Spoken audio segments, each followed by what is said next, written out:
माँ दुर्गा के कुल 9 रूप है, जिनकी पूजा नवरात्रि के 9 दिनों के दौरान की जाती है।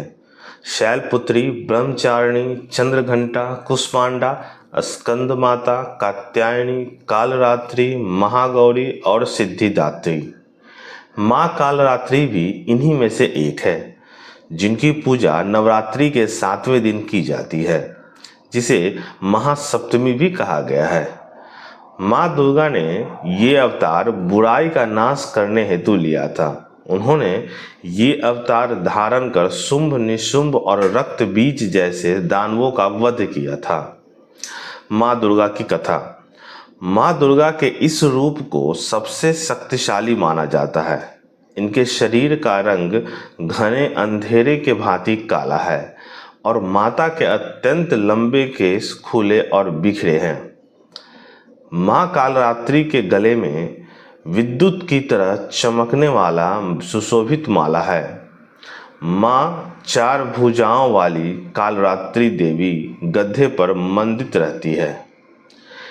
इनके बाएं हाथ में लोहे का कांटेदार अस्त्र अलंकृत है और दूसरे में एक कतार है।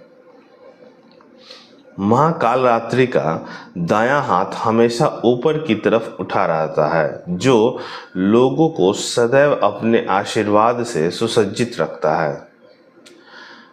उनका निचला हाथ भक्तों को आश्वासन देने के लिए है कि वह माता के संरक्षण में भय मुक्त होकर रह सकते हैं।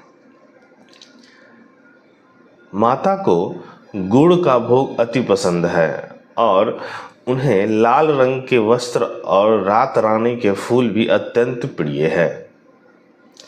एक बार दैत्य शुंभ, निशुंभ और रक्त बीज ने अपना आतंक तीनों लोकों में फैलाना शुरू कर दिया था। उस वक्त सभी देवगण भगवान शिव के पास गए। जब भगवान शिव ने सभी देवताओं को चिंतित देखा तो उनसे उनकी चिंता का कारण पूछा। तब देवताओं ने शिव शंकर से कहा, हे भोलेनाथ, शुंभ, निशुंभ और रक्त बीज नामक दानवों ने अपने उत्पात से हम सभी को परेशान कर रखा है। कृपया कर हमारी मदद करें। यह सुनते ही भोलेनाथ ने अपने समीप बैठी माता पार्वती की ओर देखा और उनसे उन दानवों का वध करने की प्रार्थना की। भगवान शंकर की विनती सुनकर देवी पार्वती ने उनके सामने नतमस्तक होकर उनका आशीर्वाद लिया और वहां से जाने की आज्ञा मांगी और दानवों का वध करने निकल पड़ी। माता पार्वती ने दानवों का वध करने के लिए माँ दुर्गा का रूप धारण किया। इस रूप में वह सिंह पर सवारी करती हुई अति मोहक और शक्तिशाली प्रतीत हो रही थी। माता को देख सभी राक्षस अचंभित हो गए। उन तीनों ने माता के साथ एक घमासान युद्ध शुरू किया। दैत्यों ने अपना पूरा बल लगा दिया, परंतु माता के सामने नहीं टिक पाए। आदि शक्ति ने शुंभ और निशुंभ का वध कर दिया। इसके पश्चात माँ ने रक्त बीज के साथ युद्ध करना शुरू किया।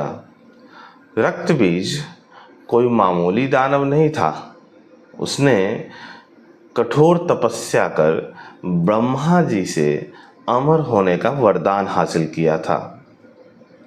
ब्रह्मा जी ने उसे यह वरदान दिया था कि जब भी कोई मारने का प्रयत्न करेगा, तब उसके शरीर से निकली खून की बूंदें जैसे ही धरती को स्पर्श करेगी, वैसे ही अनेक रक्त बीजों का जन्म होगा। इसी वरदान के अनुसार जैसे ही माता ने उस पर प्रहार किया, उसकी खून की बूंदें धरती पर गिरी और अत्यंत रक्त बीज प्रकट हो गए।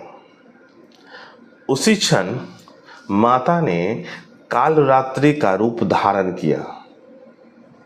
माँ दुर्गा के शरीर से एक ऊर्जा का संचार हुआ और माँ कालरात्रि का निर्माण हुआ।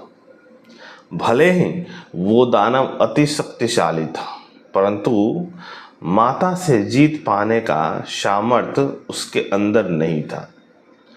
माँ कालरात्रि ने रक्त बीज को अपनी कटार से मार गिराया और जैसे ही उसके शरीर से खून बहने लगा, उन्होंने उसका रक्त पान कर लिया।